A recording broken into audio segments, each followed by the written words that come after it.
Hey guys, I'm Chris. Hey everybody, I'm Robert. And we're the Film Flamers. Yes, we are. And we are squarely in like the third week of 2005. So you know what that means. Are we actually going to talk about 2024? Yes. Did I say 2005? Yes, you did. 2025. I'm just willfully going back in time at this point, y'all.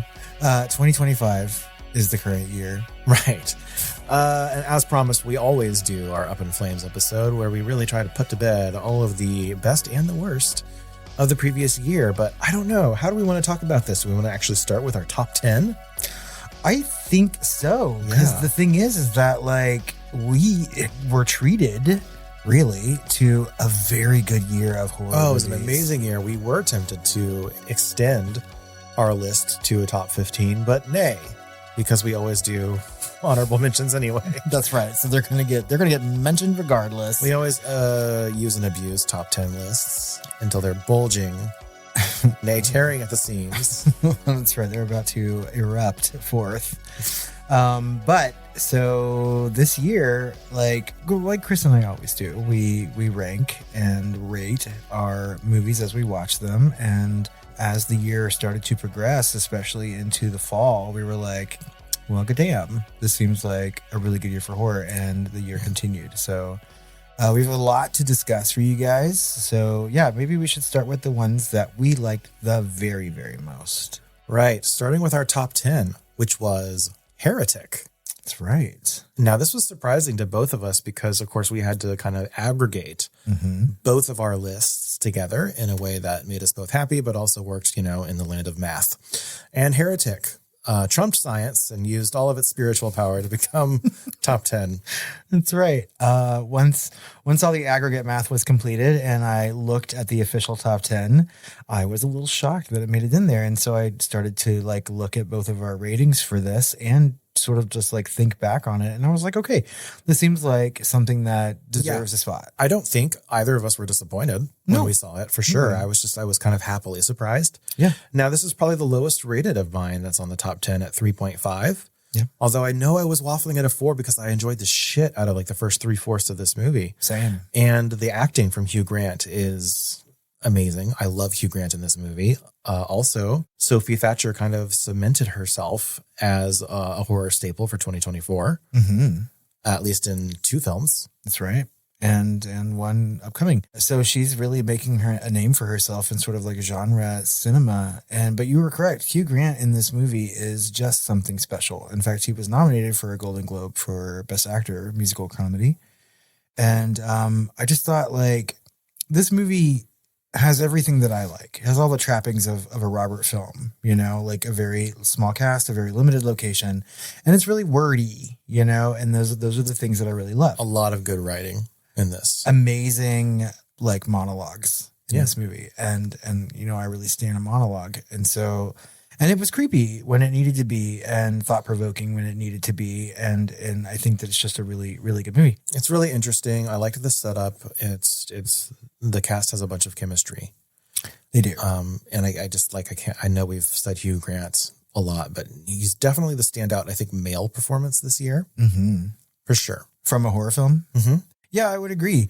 And that's the thing. That you have a good year for horror movies when there's actual conversation happening, if not actual nominations for some of these people for awards, And I mean, awards, they may not mean anything at all, but I follow these things. And so it's kind of important and shocking to me when it's more meaningful for a horror film than any random drama film. Completely, and so in the mainstream awards. Yeah. Sure. So when there's actual conversation happening about whether or not Hugh Grant will get nominated for Best Actor at the Oscars, I mean, he's not, but if people are having that conversation, I think that then it's done its job. Yeah. And it was actually well received by the critics, right? And has a 91% on Rotten Tomatoes. Mm-hmm. It made some money. And for those of you who don't know, this movie is about 2 Mormon girls who are going door to door to share the Latter-day Saints' life, right? And Hugh Grant is prepared for this conversation, I believe, and has something in store for them besides debate, although there is healthy amounts of that.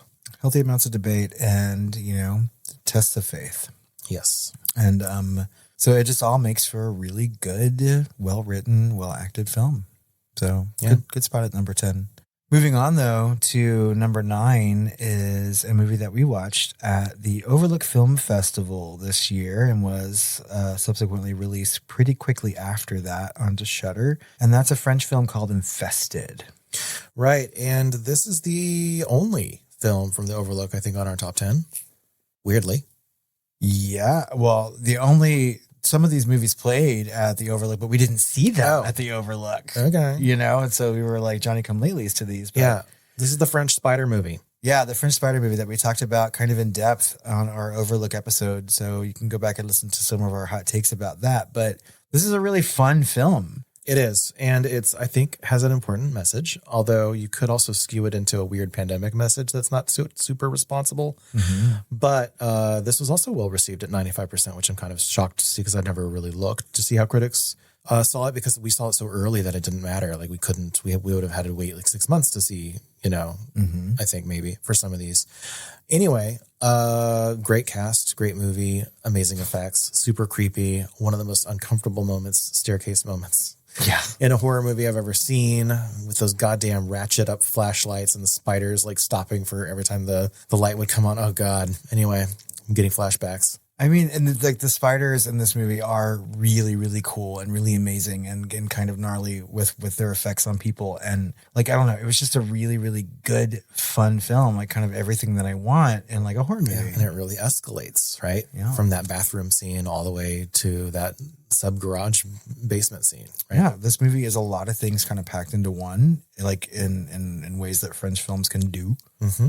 And we both gave this 4 stars. So I think that we knew walking out of the theater at the Overlook that we had seen something special, and that was probably going to be kind of highly rated for us at the end of the year. Yeah, if you want like a highly frenetic, interesting, and also just like icky creature feature, don't miss this one. For sure. Moving on to our number 8 is MaXXXine. Which we both gave a 4, slightly lower on the Rotten Tomatoes scale at 72%. Much more mainstream horror. Obviously, it's the third in its franchise with director Ty West. Probably all 3 of these movies have come out in 18 months together? Yeah. 15 to 18 months. This one took the longest to be released. Yeah, and Mia Goth. I feel like in any given year, Mia Goth is going to be in talks to be one of the best, if not the best, horror performance.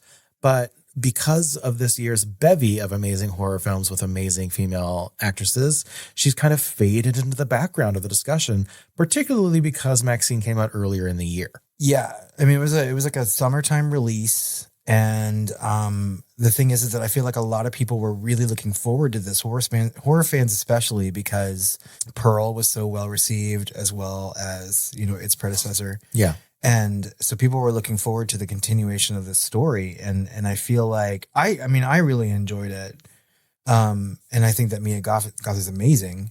And the rest of the cast was good. It's Kevin Bacon was great. Mm-hmm. Bobby Cannavale. Yep. Michelle Monaghan's in this. Yeah. They're both playing like cops. And it was a good crime story. The thing that I really liked most about MaXXXine, and I think about this trilogy in general, is that each of these movies sort of like embody the time period that they are taking place in, and not just in like a normal period piece kind of film. They make it look like horror movies from that time period. Yeah. So like MaXXXine really has this like 80s slasher kind of giallo vibe to it. And I think that's really cool. And the thing is that this movie is one thing almost all the way through it, and then it becomes completely fucking bonkers. It does. It kind of gives me that Showgirls kind of vibe a little bit too, with the heroine who you're kind of rooting for by the end. Right. Exactly. Yeah. And I mean, she makes bad choices, and she's a very flawed character and heroine, but she's fun and does a really good job in this movie. And I don't know, I thought it was great. Yeah. I feel like something else kind of damped it with, the whole controversy of her, like, kicking one of the extras, I think. Mm-hmm. Yeah, there could have been that. I mean, and the thing is that like, so this movie made about $22 million, which this horror this year made a ton of fucking money. And this was kind of the lower at the end of that. But I also feel like the conversation that I was seeing online about it is that people were kind of disappointed. And I wasn't. I thought that it gave me everything that I wanted. Yeah. I don't think it gave me any more than I wanted or less. I think it was exactly what it needed to be. It was spot on. Yep. Yeah. Moving on to number 7, we've got Smile 2, which I never would have expected or even wanted. Yeah, and from the trailers that we saw of this movie early before it came out, I was just like, oh yeah, I don't know that I really want to see this. But then it came out and people started talking about it. And it also had a similar trailer that came out around the same time with Trap. Yeah, that's right? true. Because of the pop singing and that's stuff. Right. And so it just kind of cheapened both, I think. And while Trap is not on our top 10, Smile 2 is. And I know that both of us were pleasantly surprised with the first film. It doesn't do anything new, really, but it is creepy, scary in moments, and one of the best jump scares of that year. Yep. And just was a good horror movie, just solid, right? I don't know that if it was on our top 10 that year or not. But this one is, because it is a better film, and it is actually about something other than the horror elements. You know, it has that Spielberg quality to it, right? And this is about fame and what we do to our pop stars and et cetera, et cetera. And I believe they really took the franchise in a direction that's made it a little bit more important and interesting, and also escalates. That's a word you're going to hear a lot on this list, is like movies and directors that understand story and writers that understand escalation. That's part of them really, really well. That seem not contrived, but very fluid. And Smile 2 does a great job. Naomi Scott is probably and arguably one of, if not the best, female performance in a horror film of the year in this film. I 100% agree with that. I think that Naomi Scott does a fantastic job in this movie, not only as an actress, but as a singer, right? I feel she's on camera like the entire time. This entire movie is like just about her and her character, and she's got really good presence, and she really carries this film into like scary, believable places. I love it when horror can be a metaphor for things, and like you don't have to dig too deep to get to the metaphor. And that's what genre's for, and I don't like it as much when they forget that, and it's just horror for horror's sake, you know? Yes. I mean, this movie has a clear message to it. The thing, and like Parker Finn directed this movie. He directed the original Smile as well, and I feel like he kind of one-upped himself. Yeah. And went in a really good direction. I think the ending of this movie leaves open, you know, for a third movie to take this on like a much, much larger scale. I feel like Smile 2 feels larger than Smile 1, and Smile 3 will eventually feel much larger than it. But people loved this movie online. They kept saying like they couldn't believe how hard it went in certain spots. And there's some really icky moments in this. Oh, yeah. And creepy moments. It's a scary film. It made a lot of money. It's got $138 million at the box office, which is less than the original made, but has a 86% on Rotten Tomatoes, certified fresh. I mean, like people liked it. I gave it a 4 and you gave it a 4.5. I really, really liked Smile 2 a lot. Like I was very surprised at how much I liked it, and I could not wait to like show it to you. And I'm glad that we got to watch it together because I really wanted to see it again. Yep. So, number 6 on our list is a movie that Chris really wanted me to watch after he saw it. This is something that we could have seen at the Overlook, but we did not. And that is a film from South Korea called Exhuma. And I love these South Korean horror movies. They're so unique and interesting. They're always just a little batshit crazy. They are. And just a little bit of a tongue in cheek every now and then within them. They really get tone really interesting. And I love that in South Korean horror. And, you know, this was probably one of the best I've seen. There's a really good horror adjacent one that won the Oscar for Best Picture a couple of years ago with Parasite, but that was horror adjacent, right? And more social commentary. Exhuma also has social commentary, which you don't expect. I gave this a 4, although I'm waffling on 4.5, and Robert gave it a 4.5. And this is a 95% on Rotten Tomatoes. It got, I think it was like the number 1 performing, obviously, horror movie, I think, in Asia. Yep. You know, and it's really interesting. It starts off as just like Exhuma, right? It's about exhuming a grave, right? And, you know, as part of the culture and what they have to do kind of spiritually, ritualistically, things like that as part of like what's expected, you know, just like in the West, we have our funerals and whatever else, depending on your religion and different things, right? You know, for a specific goal, because they believe that they're cursed by their grandfather or whatever. So they're going to move the body and cremate the remains and try to like either appease or get rid of the spirit. And, you know, this onion has lots of layers. Yeah, it does. And, you know, sometimes literally. And I don't know. I don't want to spoil this movie because like you think it's like just a normal ghost story, and then it kind of escalates, you know, to a a big level, right? Zoom out level that's talking about, history. And I thought that was unique, a little cheesy in spots, but it's hard to talk about this movie. It really, without like spoiling a lot of things, something else I can say about the movies that are in our top 10, or like I would be excited about doing deep dives into almost all of these. Oh God, Exhuma especially. Yeah, and I feel like there's a really good conversation to be had about sociopolitically. Yes, like socioeconomic politics, about culture, about history, about international like relation, especially when it comes to Asia, because I think that we in America forget like how close those countries are to each other, and like just the sheer levels of history that all of them have and different cultures. And I think that it's a really, really neat kind of movie to watch from that viewpoint. This movie made a ton of money worldwide, and like, it's good, and I knew it was going to be good just based on what your review was. I did not expect to like it as much as I did. Yeah. Like, I like these characters a lot in this movie. I like them instantly. It's not hard to like the people in this movie. And I'm actively like invested and care about them. This movie doesn't feel as long as it actually is, especially because it feels like there's like 4 movies wrapped up into one. Yeah. Matt said like he felt like he watched a season of TV. Yeah. It's just a very, very satisfying story. Yeah. And I think that goes a long way. It feels like you're watching a novel. Exactly. Yeah. That's exactly what it's like. So guys, if you haven't seen Exhuma, you need to go watch it for sure. Next up for number 5 is Oddity, the little movie that could, or I guess looking at this limited release money, couldn't. I don't know. I was surprised it even got a theatrical release. Because I saw it in the theater. And I did not. And yeah, I gave it 4 stars. You gave it 4.5. This is another great performance by an actress, Carolyn Bracken. Does an amazing job. Has a 96% on Rotten Tomatoes.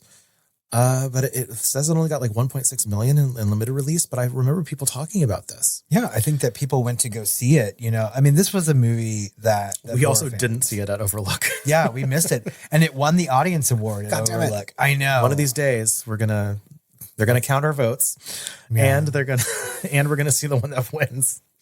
So, and just based on the description that we got, from like Overlook's release, press releases and stuff like that, it just didn't seem like something that was going to be very good, and they didn't quite know how to describe this movie. And I know you went to go see it in the theater and said that you really enjoyed it. Yeah, because it sounded like Freaks or something from the way it's titled, Oddity. Yeah. Or something, and I was just like, not into that. And what it is just like it's named after her store, like Oddities, right? Mysteries and Oddities or whatever. And so it's essentially a golem, right? Is the big thing in this movie, right? That's right. And it's also a murder mystery, and it's a very, very small cast and a very limited location. Yep. But it happens to have some of the most shriek out loud, jump 10 feet into the air jump scares of any film in this year, if not this decade. Yeah. And super effective jump scares. And that's the thing, is that can't even be mad at it. You can't, because when a jump scare is done so well and so effectively, that it really makes the movie. And I was scared while watching this movie, even without the jump scares. Like, they build up to those jump scares so well, just with this basic tension and acting.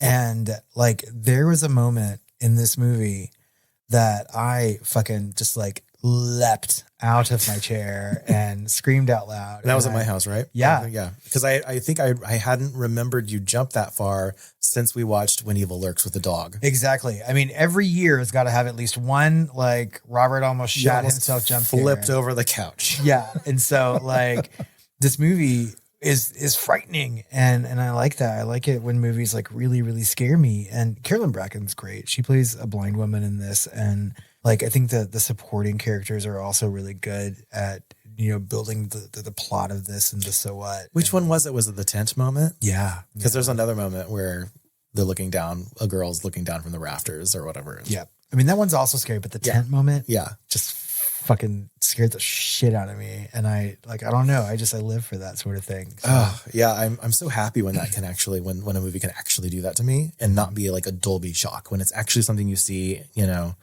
and it would have scared me regardless. Yeah. I mean, that's what horror is supposed to be, especially like film. It should be visually scary and not necessarily audibly. Like the jump scares work in this, and they seem to go along and sort of enhance the movie. And I think that's good. I was surprised this movie got a theatrical release just because of how small it was. So even at making like a 1.6 million at the box office in America, I think is a big feat for this small movie. Yeah. And I also like some people are on the edge of how it ends. Yeah. You know, because it could be, you could convey it as a downer ending or like an inevitable ending. But even if the heroine does not get her way, she still manages to weaponize fear. Yep. And I really liked the idea of that. And I would love to deep dive this movie as well. Because like the thing is, it's simple, but there's a lot to talk about, I think, still. Well, it's fucking simple as milk, but I mean, like it's good and effective, and I think that's a good conversation to have. Mm-hmm. And out of the movies that are on this list, like Oddity is probably the one that I would be more likely to watch multiple times. Yeah, and show people. Exactly. You know, which I did. So I know some patrons have seen this, and some people don't like really like share like our love of it, but like I would encourage these people to go give it a second chance and watch it again, because it really is a good watch it in a dark room at night. Watch it with me. At the very, very least, you will fucking laugh when I inevitably get scared of the exact same moment and shriek again. Yeah. Moving on to number 4, we are getting closer to number 1, and this one is how numbers work. That is how numbers work.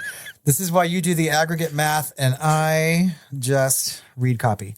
This was a movie that made just a little bit of money, and that is called Alien Romulus. Right. And I'm kind of almost embarrassed that this is so high on our list, because so many of us have problems with it, and certainly me and you have problems with it. Right? Yeah. Big problems. And certainly the first time we saw it, right? Oh. I think both of us walked out of that theater at like a 3-star, 3.5 or something. It was not a high rating for me, and I was just like, bah, you know, like right afterwards. Yeah, and I needed to show someone and go with someone else. So I went and saw it a second time, and just like, you know, the thing that irks us is the fan service. There's a level of fan service in this, which some of it is silent, and there's a lot of detail in this, which you notice. Mm-hmm. But then there's other things that are just so fucking blatant that it just makes you want to, your eyes just roll back into your head 3,000 times. Anyway, I went a second time, and I let myself be serviced, and I enjoyed the shit out of it. And then I was able to kind of see it differently with that out of the way. Because I also remembered our initial reaction to franchises that are beloved to us. You know, and then we go in and we hate them on an initial watch, and then we like them later, like Covenant Prometheus, right? Yeah. And that's the same franchise, right? So I went in a second time, and I really, really enjoyed it. It's just really good, really well done. It as far as like the pacing, it's shot amazingly. The effects are great. There is, you know, a couple of scenes that I, you know, don't like. Like there's like a facehugger sequence where they're trying to like match the body temperature to the room or whatever the fuck, and it's kind of theme parky, and I don't like it. And then there's the fan service that I don't, but everything else is so good about it. And this is Fede Alvarez, who did the original Evil Dead remake. Mm-hmm. I guess I shouldn't say original Evil Dead remake. Yeah, because it's been, I don't know. Anyway, Kaylee Spaney is in it. She's an up and comer. She was also in Civil War this last year. David Johnson is another really, really amazing male performance this year. Yep, I would agree. As her like brother / robot. Mm-hmm. And there's some surprises in this movie. It has an 80% on Rotten Tomatoes, made $1 gobbillion. But they're talking about it kind of refreshing the series, and Fede wants to do a sequel, and he doesn't want to do the same rehash, which this basically is. It's you take all of those Alien movies and you put them in a jar and you shake it up and this comes out. You know what I mean? It's just really, really well made, and it's almost, you could argue, the sum of its parts are greater than the sum of its parts, depending on how you enjoy it a second watch. And they really wants to go in a huge new direction that the franchise has not gone in before. Now that he's accomplished this, right? That he's proven that he can do this. So now he's, you know, trying to do a sophomoric effort with it. So anyway, I'm all for it because I feel like it's really good. There's some amazing photography in it from a film standpoint. It really was the second watch for me, you know, and like I watched it at home after it had been released onto Hulu. And the thing is that while I was watching it, I was just like, did I even see this movie? Like, it was such a different experience for me, mostly because like we saw it, opening weekend. It was a packed theater. There was a lot going on around me. And, I'm getting to be the kind of like old man curmudgeon that would just rather watch things quietly at home by myself. And I was angry at the film for saying some of the lines that it said, and I still am, really. The fact that it's this high on our list, despite me still being angry at it for a couple of reasons, says something, I think. I think it does, and it says something to the level of filmmaking, because you're correct. This movie looks amazing, and I feel like the use of practical effects in it are great. Refreshing, yeah. It's not like watching like computer generated stuff. The feedy, like, except for one jarring thing. Oh, very jarring. You can tell that he loves his craft and he loves horror movies, and he's a student of like other filmmakers, And I don't know, it was just good. It was just a good movie that you were correct. You said you have to let it service you. You do. You have to just sit back and be like, you know what? He's gonna do his thing. And by the time the movie ended on my second watch, I was just like, this is a fantastic movie. It jumped up a whole fucking star for me, because I rated it 4.5 after that second watch. And I was like, this movie's great. Yep. And I had to go apologize to every person in the world. And I was just like, oh, just fucking skip it. Because don't skip it. It's good. It's good from a filmmaking perspective. Yeah. And that's important. Next up at number 3, we have an interesting addition that I just happened to watch, and now I'm seeing it a little bit more on some people's lists. Mm-hmm. Some people still have slept on it. And this is the one movie I think this year where I told you to just drop everything in your life and go watch it. And I did. Because it was basically just made for you. And this is Mads. And this is a French zombie film that we both gave 4.5 stars, which is rare that we both rate things the same. That's right. It's a oneer, which some people say is kind of old, and and by oneer I mean it's all one fucking shot. One shot. Right. And the entire movie. And that in itself is a gimmick, but it's also serves the story in an interesting way. It's a unique opportunity. And you're going all around this town. This is a filmmaking achievement as much as it is also fun to watch. Mm-hmm. It's a little slow to start, but it's so worth it. And I really can't wait to show more people this. And I want to watch it again. I definitely want to show Matt. He still hasn't seen it. Oh, wow. And yeah, it's our top 3. And I'm surprised for a while it was like going to be our number 1, I thought. Because it did. It shot to number 1 right after we on watched any given it. year, this would have been. Yeah. And, and I kind of like played around with my like number 1, 2, and 3 movies this year. But like, I'm so tired of people saying that like oneers are trite. You know what I mean? Because it's not like we see them every fucking day, and for an entire film to be sort of shot the way that it was, I think is good. I think that the way they shot this movie is important to its plot structure and story. And God, what was that stupid movie where they started it with, this was shot on 35 millimeter. Oh, Strange Darling.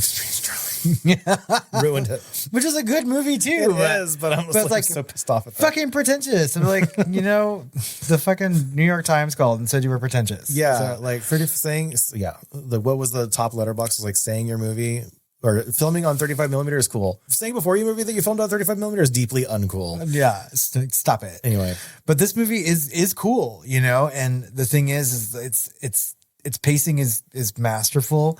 It takes a minute for you to realize what's going on for any action to actually happen. But once the action happens, this movie zooms out so quickly into what's happening across an entire town. And I mean, if you want to talk about like influence and fan service, this movie has some moments in it that are almost directly like not copied, but they're very reminiscent of things like Possession and stuff like that. Yeah, and kind of a weird, like very intimate and kind of on the ground cinema verite style. Like you're following individuals around in a zombie apocalypse.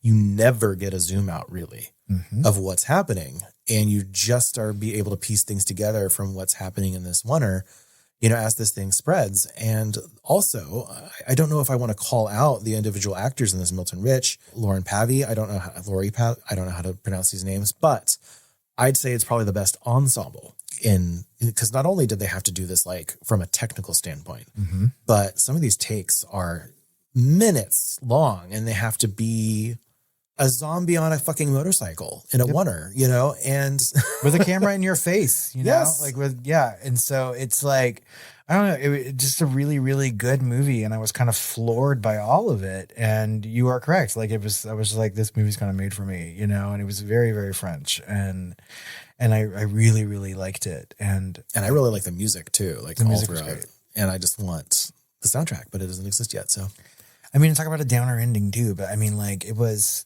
Is it though? Like, it's just like it had to, it was what it was.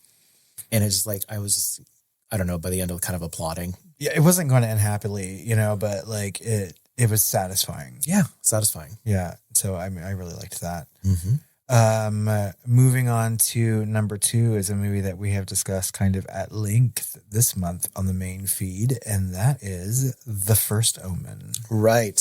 And that's gotta be some sort of record for us doing a deep dive on something. Turnaround time? Yeah. Yeah, for sure. So we watched The First Omen. Well, I think you watched it first, and then you showed me. Yeah, because I don't know why I watch these. I just get a wild hair, or I read something or see something, and I watched it, and again I was just like, drop everything and watch it, but not to the effect of Mads, right? But I was still just like, we gotta watch this. Yeah, and I showed it to you, and I think to Matt at the same time, and you both were like, oh God, yeah, that's even better than the original, which is what makes it also extra special because the original is a classic. Yep. And for you to make it like stand at its shoulders, like Alien Romulus was able to kind of approach to doing, yeah, you know, at least being better than all the other sequels, maybe, right? Or as good at the very least. This one is better than is the best Omen movie. Yeah, I would completely agree with that. Like, I think that, you know, for all the reasons that we discussed in that deep dive, and guys, go back and listen to that because we talk at length about a lot of these things, about what makes this movie so special and enjoyable.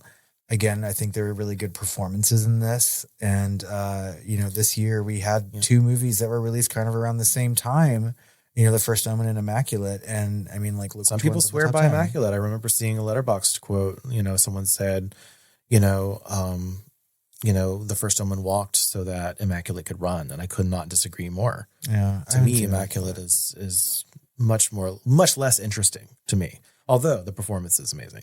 But I would say, again, like Nell Tiger Free here is one of the best female in any given year. She would have been the number 1 performance. Yep. You know, but there's so many really great performances. And this cast is also amazing with Ralph Ineson and Sonia Braga. You know, we've got Charles Dance in it in the background. Like we've got a whole bunch of, you know, God, what is his name? From Underworld series and Love Actually. Oh, Bill Nye. Bill Nye is in it. Like, God, Arkasha Stevenson, first time director, kills it with the tone and the music and escalation and editing and the look and the feel. This thing is awesome from every standpoint. And, you know, there's a little bit of a cloying kind of sequence at the end that almost feels like a Marvel post credits to me that I don't like. It lost a 0.5 star for me. And that stupid fucking wig. But we talked about it in our deep dive. So listen to our deep dive on this because it is our number 2 for the year. And I feel like, again, with these top 3 in any given year, this would have been number 1. Yeah. And it just blew us away that this was even capable of that as a you know, a prequel. You know, never in our dreams would a prequel or a sequel or a remake be as good as an original classic. Well, no, that's why my expectations for this were so low.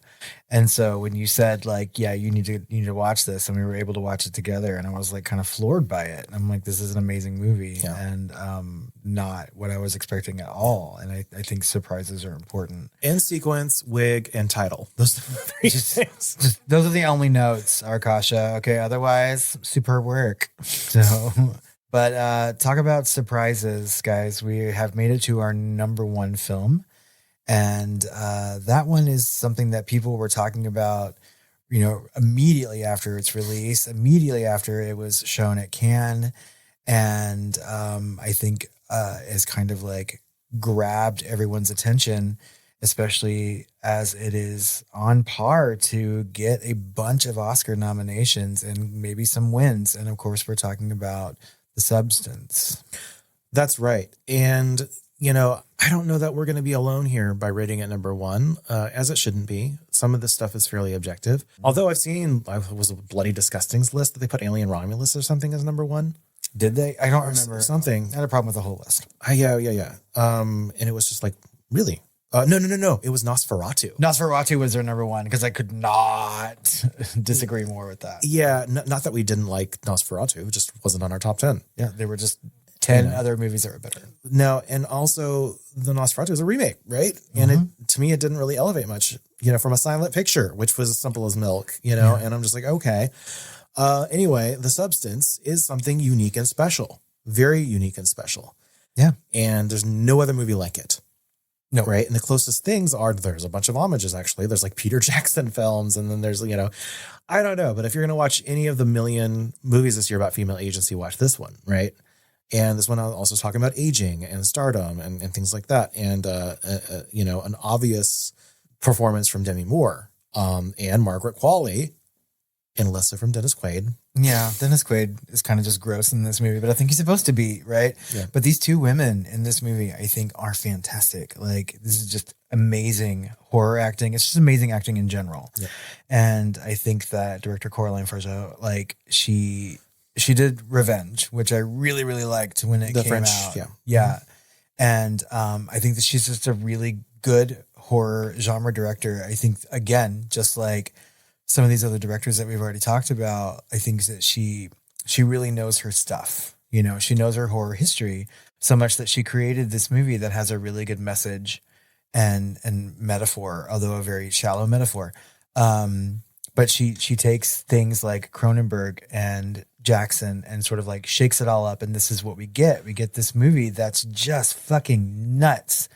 And well, how it starts is not how it ends in tone, and it's a smooth transition, and it escalates, right? Again, yeah. And it's just a great ride, and I just it goes bonkers, which I love. Yeah. Not a lot of people don't, right? It gets a little too weird for a lot of mainstream beige people, right? But to me, I really, really appreciate it, and it just goes hard, and it doesn't give a shit about how you feel about it because it is what it is, and I love that for it. And this is body horror, like body horror is supposed to be bonkers, and that's the thing is that like there are so many and gross, but somehow the grossest thing in this movie is Dennis Quaid eating shrimp, which is fucking nasty, right?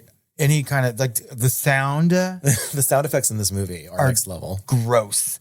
And there's so much like squelching and whatnot, and like we've seen good body horror before. Like this is not anything new. Like body horror can be amazing, can have really good things to say with horror as metaphor. And the thing is that people, I feel like, who had no concept of what body horror is, like saw The Substance and thought that it was something like groundbreaking. And it really is an amazing movie because we are not treated to this kind of level of body horror anymore. Also, it's an elevated kind of, it's we're watching a fairy tale, really, right? It's a fable. Mm-hmm. And it's not reality. It's not trying to be reality. And, it's heightened reality from start to end. You get it more and more that it's not in the real world.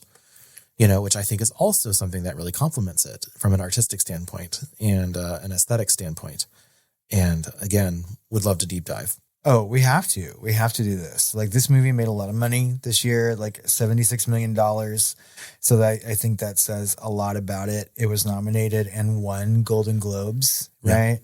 And at the time of this recording, Oscar nominations come out tomorrow, and I fully expect Demi Moore to be nominated and win the Oscar for The Substance. And like so many years, we get kind of like, well, I especially get pissed off when I think that horror performances are overlooked, and it's just this year is not going to be the case. Like this movie is on track to at least get some acting nominations, makeup nominations deservedly, and Best Picture, if not Best Director. I hope so. I don't know. After Hereditary, I've just lost all hope. Really, since Sigourney Weaver lost the nom for Aliens. Yeah. Well, Demi Moore is going to come and like right all those wrongs when she wins. Okay. So, not since Kathy Bates has a Best Oscar Actress winner. Like, how dare you invoke that name?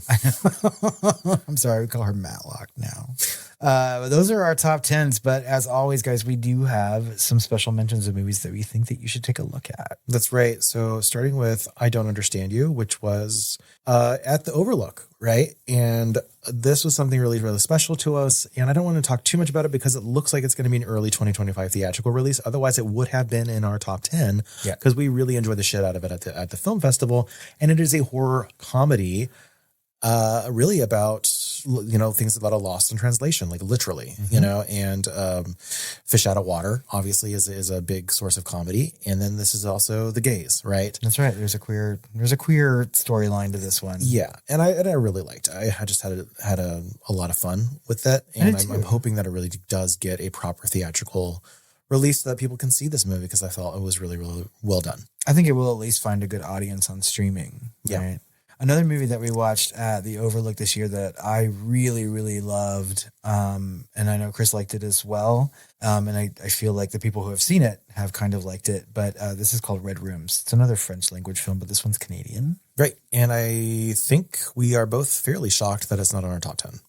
Yeah, I like it. It was within my top 10 for a good chunk of the year. It's got a 95% on Rotten Tomatoes. It's very well received. It's very, very Fincher-esque in my opinion. Yep. And I feel like it's definitely worth a watch. This is coming out on Shudder toward the end of January. Definitely special. Yeah. Would watch it. That's right. Next up, we've got In a Violent Nature, which we also saw, I believe, at Overlook. Yep. Mm-hmm. And we really dug the shit out of it. I think you liked it a lot more than I did. I did. I really wanted it to follow its own rules as far as like following the killer, which it abandons from time to time. And I would have liked more of a soundtrack. Those are all nitpicks though, because this is something special, right? No movie has really done this to this extent.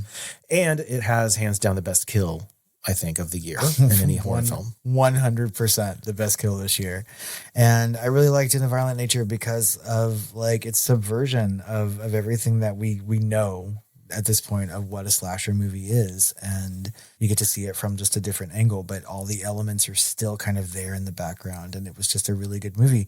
The reason that I didn't end up rating it any higher is because I think it kind of loses its luster toward the end and it becomes something else, something that I'm not quite sure what it wants to be. And I just probably need to watch it again to try to get a better grasp on that. Right.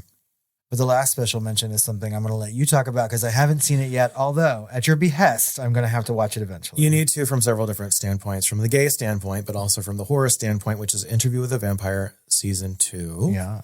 And this is just one of the many, many shows that are amazing right now for horror on TV. And we just have a big blind spot there. Sorry, listeners. We're mostly about movies, and that's where we spend our time. Yeah. I think we both watched 35 movies plus, that we've rated in addition to all the other movies. Those are just horror films, right? Right.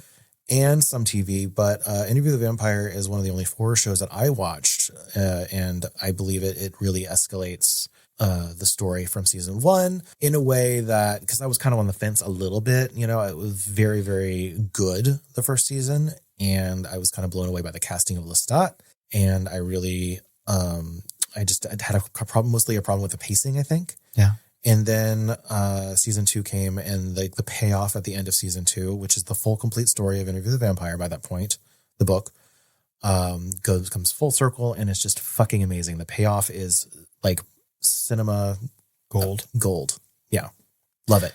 Tears will be streaming down your face. I know. And like the thing is that you're not the only person who's told me to go and watch this, right? So like Powdered Wigs and Lube. And then like people are sort of like trickling into this, and they're like people at work are like, oh, have you seen this show? And I'm like, no, but believe me, I've been told to watch it. And then just everyone seems to love this season so much. Oh, the Paris stuff is amazing. Yeah. And that's what people keep telling me too. And so like, and then it ends with like this Pride and Prejudice, like get off your chair and, throw the crumpets down and...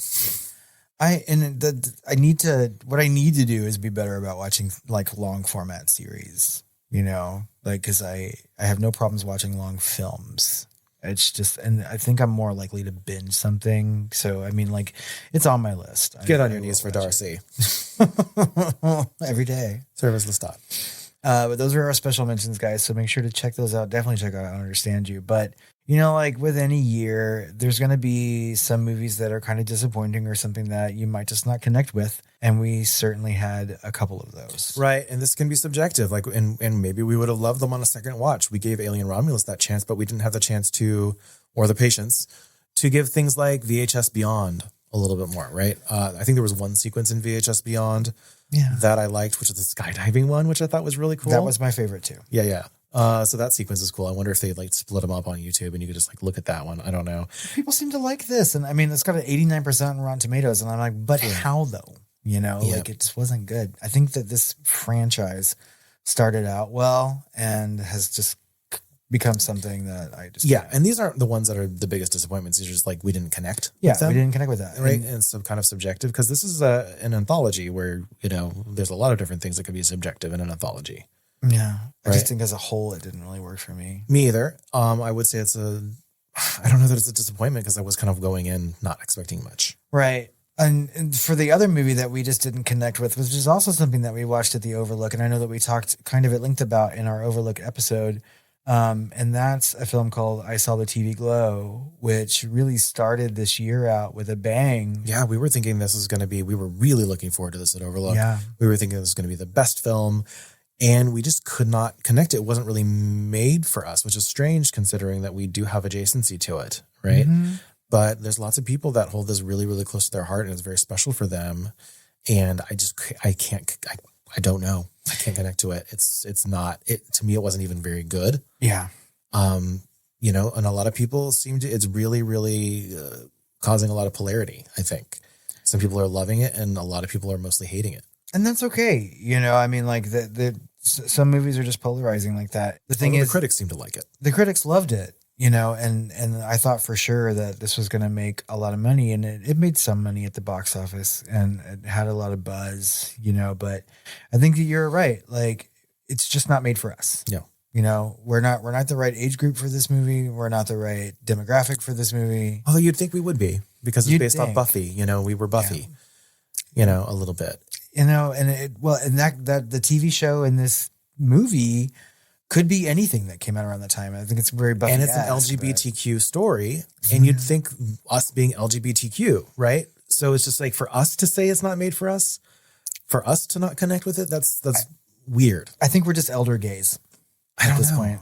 So I think it's really more geriatric millennials. Yeah, I think that we are just too old to enjoy this movie, and that's okay. People love it, and I'm glad. I'm glad that people connect with things because I connect with film all the time, and it should be something special to people. It just wasn't for me.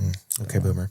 All right, talking about our biggest disappointments. Longlegs for me. Which was fine, actually, Yeah, it was a good movie. I just don't have the need to recommend it. Don't have the need to watch it again. Wasn't super amazing or scary to me. Nicolas Cage, his performance, it was actually not my favorite Nicolas Cage movie this year. I really liked Arcadian and the monster. Yeah. That didn't make my top 10, but I'm going to be watching Arcadian again just for those monster effects. The monsters were cool. Yeah. And Longlegs was not a bad film. I think that it is effective. I think that it sets out to do something and it does it. I think the movie went in directions supernaturally that I wasn't expecting. Yeah. And I was just like, well, I'd rather not have that.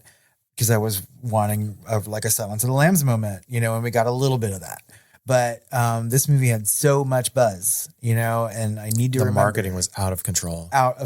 And like, I need to remember to reel my expectations in when things were talked about. Even Osgood Perkins was like, the marketing was out of control for this film. Yeah. And now I'm watching the Monkey trailers and I'm like, okay, is Osgood Perkins actually capable of any kind of comedy? The Monkey itself is we know, but that's coming out. We're going to talk about it in a little bit. But the thing is, like, The Monkey's a really good, like, postmodern kind of short story from Stephen King. And if anyone's going to be crazy enough to make it into a film, it's Osgood Perkins. So we're going to find out. Yeah, but this made like $127 million. This movie made a lot of money.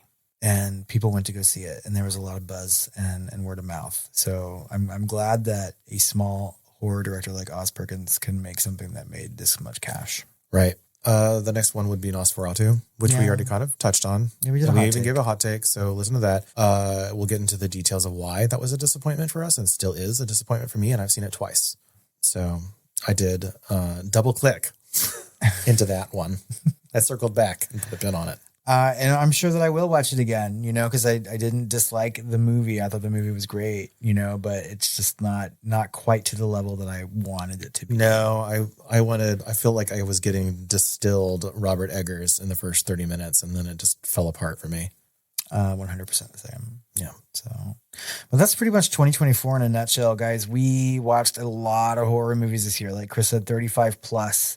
And this is just kind of scratching the surface. Right. There's some movies that we missed. Like I never watched stop motion, you know, and there was the Vortilac that I really wanted to see. Yep. And, there's a bunch of others, like the coffee tables on a bunch of people's lists. And the thing is like looking back on a year, like what we were talking about the end of 2023, we really just described that year as mid, because we're like, everything was just middle of the road and fine. Right. And then 2024 rolls around and even the movies that are in the middle of all my rankings are still highly rated, at least 3.5 or above.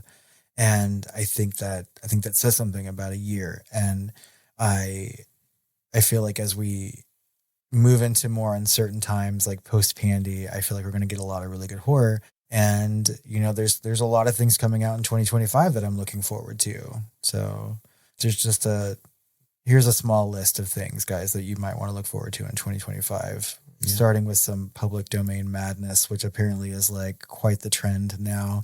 There are 5 movies coming out based on like public domain IPs. Yeah. 2025 is filled with bullshit. Yep. Which we're going to love. And those 5 are Peter Pan's Neverland Nightmare, Bambi the Reckoning, Winnie the Pooh, Blood and Honey 3. I didn't know there was a second one. Yeah, there's a second one. It came out this year. Popeye the Slayer Man. Which that trailer is gold. Yeah, make sure you watch it. And then Steamboat Willie. Yeah, this is like a killer Mickey Mouse.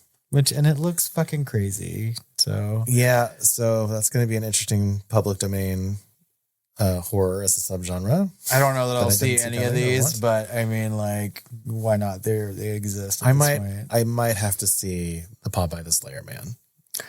Yeah, because it just looks goofy and fun. Yes, and I mean, I'll watch it. That sounds like a group watch. Yeah, for real, like an altered state kind of watch. There's a lot that I'd like to see at the theater just for the some horror movies are just fun to watch in a group and hear everyone scream and laugh.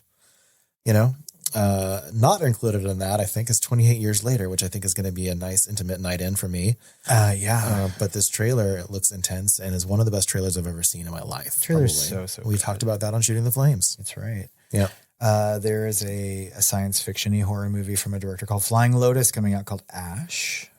Right. I'm not sure what anything else about that. I forget what sci-fi future something. It's a futuristic horror film. Yeah, Companion, which we might do a hot take on because we saw it early. That's right. I think it's coming out this weekend, maybe in theaters. It comes out the 31st. So at the very, very end of the month, this will be out before its actual release. Okay. So yeah, we're toying with the idea of doing a hot take for that in February. Yeah, so. It's memorable. Yeah.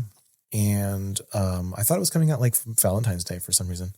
But it's memorable. But I don't know that it would, unless it's a shit year, I don't think it's going to end up on a top 10. Yeah, but as it's the first horror movie that we watched in 2025, so far it's number 1. It's true. It's true. Death of a Unicorn is coming this year. So welcome back, Tay Leone. I think that's the number 1 thing we're looking forward to in that movie. That is girthsome horror. She's already made it into our 2025 That trailer's great lexicon. Too. Yep. Next up is Dracula, a love tale by Luc Besson of all people, and this is yet another retelling of the original novel. As we go through this list, this 2025 seems like a big return to Gothic horror. So Dracula's 1, Fear Street, Prom Queen will be coming out on Netflix. So they're continuing that series. Final Destination, Bloodlines.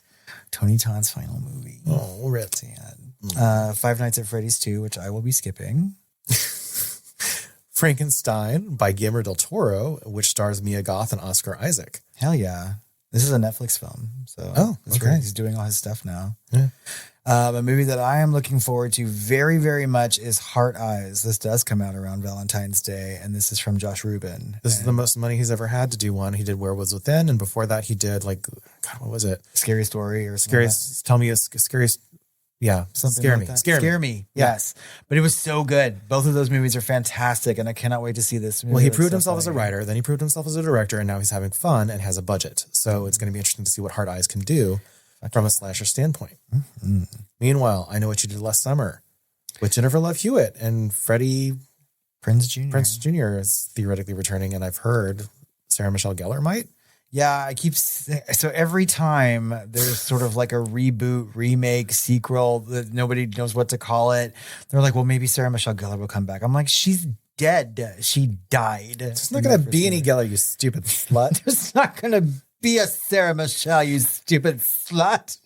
We're getting a M3 2.0. Which is good. I liked M3 Yes, so that'll be fun. It's going to make a gobbly Gillian. That's right. Saw 11. Yeah. And Saw X was good. Socks was great, so I'm like, but maybe just end on a high note. But here's another one. Sinners is coming out. Another good trailer. Yes, that's right. And this is also kind of like really gothic-y, right? This is Ryan Coogler. So I'm looking forward to that. Yep. And The Black Phone 2, Scott Derrickson. Scott Derrickson has been hitting it out of the park. He's got two horror movies coming out in 2025. Yeah. What's the other one again? The Gorge. The Gorge, which is Apple TV. Yeah. Mm-hmm. That's coming out Valentine's Day, I believe. That's right. It's going to be good February. Yeah, I'm definitely planning on watching that. Apple TV's been kind of hitting it out of the park. That's right. The Bride will be coming out, and this is another Frankenstein story. This is directed by Maggie Gyllenhaal, starring Christian Bale, Jake Gyllenhaal, Jessie Buckley, and Annette Bening, so a really big cast. So it could prove to be good. I like Annette Bening. Yeah. I like to look at Jake Gyllenhaal. Okay. We got The Conjuring, Last Rites. Which I think a trailer is coming out for soon, if not. That sounds like it's going to be the end of that franchise, maybe? Yeah. I thought the last one was going to be. The end of that franchise, but not the universe. So we've already mentioned The Monkey, and I'm looking forward to this because I just saw like the full-length trailer, and this story is fucking crazy, so I know the movie's gonna be crazy too. We've got an Insidious spinoff called Thread: An Insidious Tale. And then we have Until Dawn, which was a very famous like play as you go, choose your own adventure type of video game. Was it? Okay. Mm-hmm. I thought it was more of a RPG, that type of, I don't know. Anyway, and then we got Wolfman, which is already out, but it's got bad reviews. Bad reviews.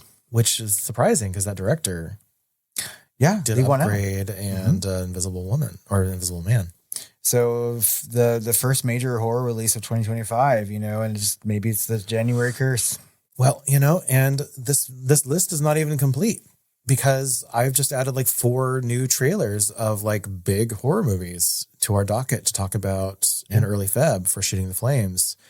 And God, like it looks like it's going to be shaping up to at least another year of, 40 plus good horror movies to be released. Yeah, this is just a small sampling. So there's a lot coming out, and I'm very excited about like the level of horror that's being produced and given a shot at the actual box office. The amount of money that horror made in 2024 to me just makes me smile. Billions and billions, 2s and 3s of billions.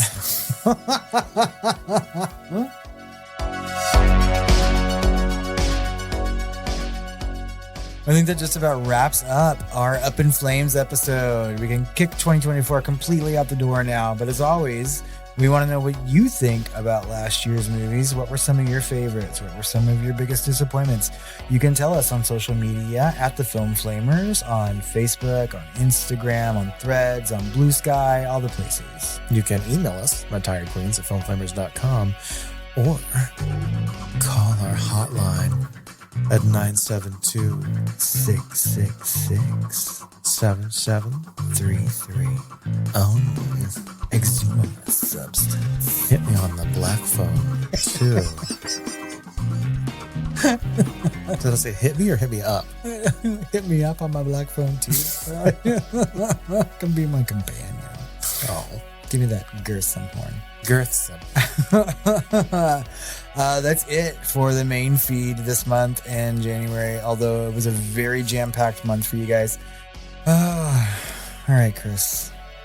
After discussing all these movies, I'm a little sleepy. It's time to go have some sweet dreams. And our timing's off even after 6 years. Oh. You want to try again? Sweet dreams. See, I can do it with Tangerine on. Sorry.